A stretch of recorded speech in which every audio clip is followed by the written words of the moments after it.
আরে টাকলার বাচ্চা, আজকে এমন ভাবে মুরগিটা ধরবি যাতে মুরগিটা ছুটতে না পারে। তুই কোনো চিন্তা করিস না, আমি শুধু মুরগি না মুরগির মালিককে নিয়ে যাবো। শালা টাকলার বাচ্চা, তোকে মুরগির মালিককে নিতে বলিনি, তোকে আমি মুরগি নিতে বলছি। সেটা আমাকে ভালো করে বুঝাই বললেই তো হয়, তাহলে আমি এই মুরগিটাই নিই। আরে শালা টাকলার বাচ্চা, তুই অত বকবক না করে তাড়াতাড়ি এখান থেকে মুরগি নিয়ে ভাগ। এই তো আমার দড়িটা কাটা হয়ে গেছে, এবার এখান থেকে মুরগিটা নিয়ে আর চল তাড়াতাড়ি এখান থেকে পালা। আরে এই চুমকি, তুই কোথায়? দেখ দেখ আমরা দুইজন কিভাবে মুরগি চুরি করে আছি।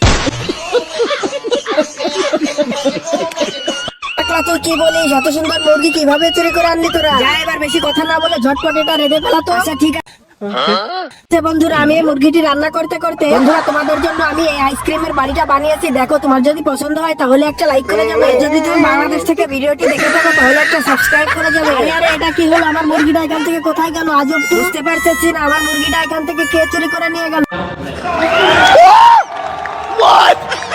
এই কি রে, ওই দিক থেকে মনে হচ্ছে মুরগি রান্নার গন্ধ আসতেছে। হ্যাঁ বোনেরা, তোমাদের জন্য রান্না শেষ হয়ে গেছে, তাড়াতাড়ি খেতে এসো। আরে এটা কি? এটা তো মনে হচ্ছে আমার মুরগি রান্না করে আমাকেই